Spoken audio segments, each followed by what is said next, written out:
What's good, everybody? Welcome back to the channel. It's your girl Neka. So it is time for another Tea Talk, aka Neka's News. So today we're going to talk about this whole government shutdown. Now, I actually was trying to prolong it. I did not want to talk about it, but a lot of people have been requesting that I talk about it. So I'm going to talk about it. Anyway, so now when it comes to the government shutdown, what's most important is what people are not going to have access to. Okay, so I kind of wrote down a whole checklist here real quick to go over with you. So, first of all, when it comes to the whole government shutdown, the first things that are going to be impacted would be WIC, food stamps, and daycare vouchers. Now, those will be impacted because that's just what we need funding for. The government has access to it. That's the first things to be impacted. Now, a lot of people have been asking, will Medicaid, will Social Security, will SSI disability, and even Section 8 be impacted? Now, Section 8 will be impacted if this government shutdown goes on for long periods of time. So if this, go on for like months and months and months at a time, that will be affected because starting around mid-November, that's when a lot of people have to recertify. So when it comes time to recertify, for people to do those leases, for people to do inspections, they don't have funding for it. So yes, this government shutdown is going to affect that. Now, getting back to the food stamps, the WIC, and the daycare vouchers. So that has already being in effect. A lot of people have been seeing things on the news talking about the food stamps.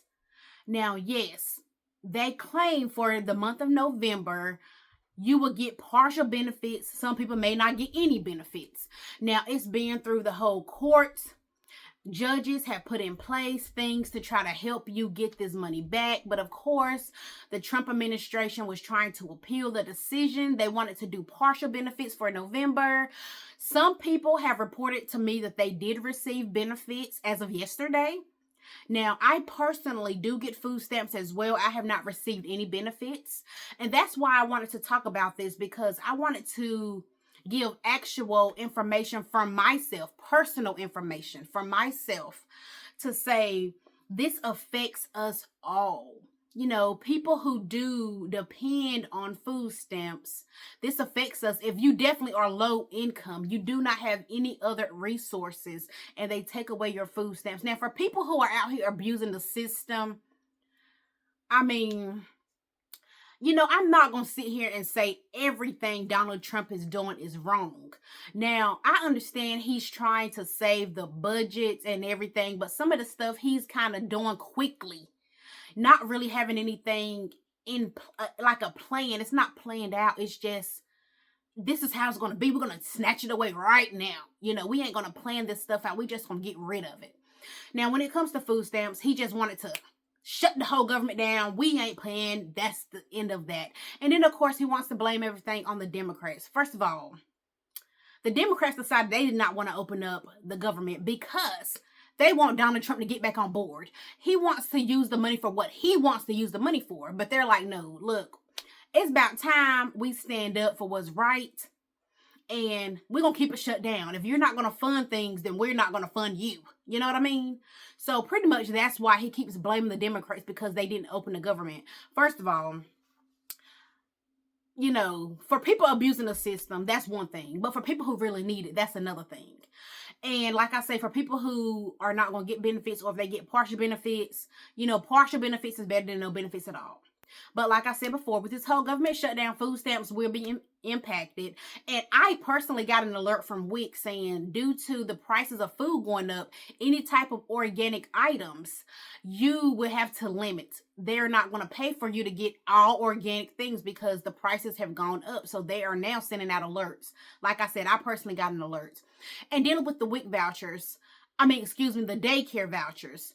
Now, I personally have daycare vouchers. So that affects me, because if the daycare vouchers are decreased or suspended or terminated, or whatever word you want to use, if they get rid of the daycare vouchers, we are pretty much screwed. Because for people who depend on the vouchers to go to work, we don't have the funding to pay these, daycare providers to take over our kids or watch over our kids. Now, personally, my daycare is like, what, $600 a week or something? I'm not even sure how much it is, to be honest with you. But I know I can't afford it, not out of pocket. You know, and even with what I make now, you know, you may think, oh, this is not a lot. You know, she could afford that. Okay, I work part-time, as I told you before. So for me to be paying almost, you know, over $100 a month, I know that's not a lot. But when you think about, I work part-time, what money am I actually bringing into the house?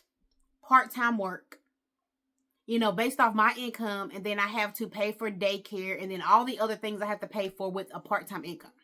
So I understand for people who are out here trying to make it. Of course, I also work 35-40 minutes from my house. So that is gas in my car that I do not have, that I have to put in there every week to get to work.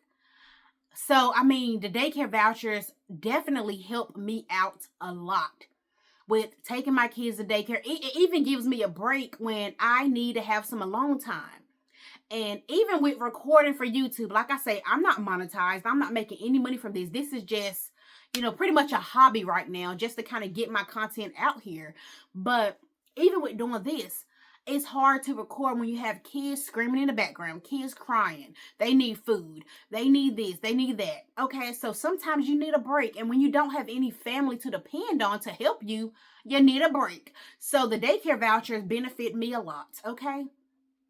And if they get cut, and even not even outside of having a break, you know, my kids are learning by going to daycare because they have a great daycare.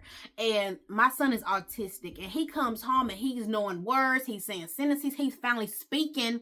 When he first went, he wasn't saying a word. You know, he couldn't talk at all. He wasn't even eating.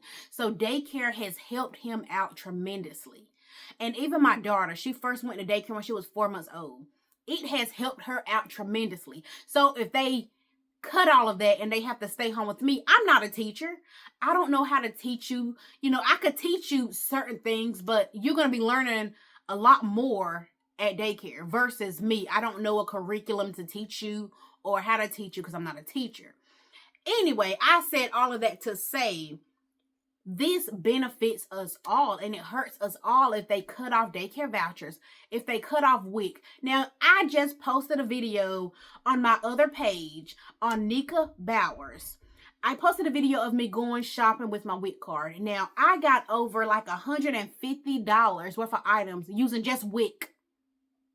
So that helps me out a lot. So on top of food stamps and WIC, that is saving me some money. And then if they cut my food stamps actually went down when I recertified. Based off my income, it went down. So for them to cut it off to zero, I'm just like, whew, the world we living in. And I actually told you guys about my career goals, realistic goals, okay? So that is why I'm trying so hard to get a full-time job so I will no longer have to depend on the government, okay? So again, with this whole government shutdown, the longer it goes on, WIC, food stamps, and daycare vouchers will be affected. But as of now, Medicaid, Social Security, Disability, SSI is not affected. Now, Section 8 will be affected if this continues to go on. As of now, going all the way up until mid-November, everything is good. But if it goes past mid-November, people will start to see changes. They will see decreases. They may see, you know, a lot of things changing. And also when it comes to you contacting your Social Security office in regards to your benefits or even Medicaid offices. Now, it clearly says here, administrative delays occur because many federal workers are legally not allowed to work during a shutdown. So since the government is shut down, they legally have to take all these federal workers out of work. It's called a furlough.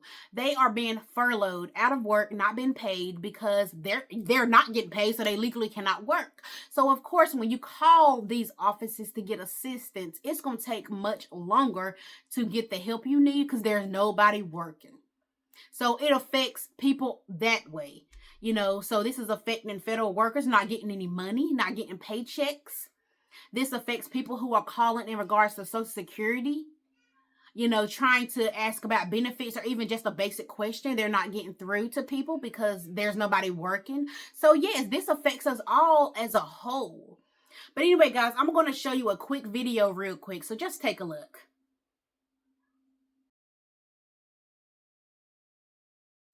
President Donald Trump's administration has asked a federal appeals court to block a judge's order that it distribute November's full monthly SNAP food benefits. The judge gave the Trump administration until Friday to make the payments. The administration wants to continue with planned partial SNAP payments for the month. Because of the government shutdown, the Trump administration originally had said that SNAP benefits would not be available in November. However, 2 judges ruled last week that the administration could not skip November's benefits entirely. In both cases, the judges ordered the government to use one emergency reserve fund containing more than $4.6 billion to pay for SNAP for November. But the administration asked the appeals court to suspend any court orders requiring it to spend more money than is available in a contingency fund, saying it was up to Congress to appropriate the funds for the program. The court wrangling prolonged weeks of uncertainty for the food program that serves about 1 in 8 Americans, mostly with lower income. So as you've seen, that video was just something just to sum up the whole situation on the food stamps. But that's mainly all you hear people talking about now. The whole government shutdown is mainly affecting food stamps. And just to add, people are posting all over YouTube and TikTok about going in a food line or Walmart and stealing and stuff like that. Now, this is causing chaos. People are posting crazy things, saying crazy things. First of all, you will go to jail if you go up in these stores stealing because you're not getting your food stamps. Like, I'm gonna need for you to go to apply to some jobs or something. I mean, do something legal with your time, okay? So don't follow this nonsense that you're seeing, okay? But anyway, guys, I'm gonna go ahead and end it out here. But I want to thank you for watching. Make sure you go ahead and subscribe to my channel at Neka Tea Talk and Neka Bowers. Okay? So I have 2 channels, guys. So I want you to go ahead and subscribe down below to both. But make sure you take it easy and it's been real. And again, guys, thank you for watching Neka's Tea Talks, aka Neka's News.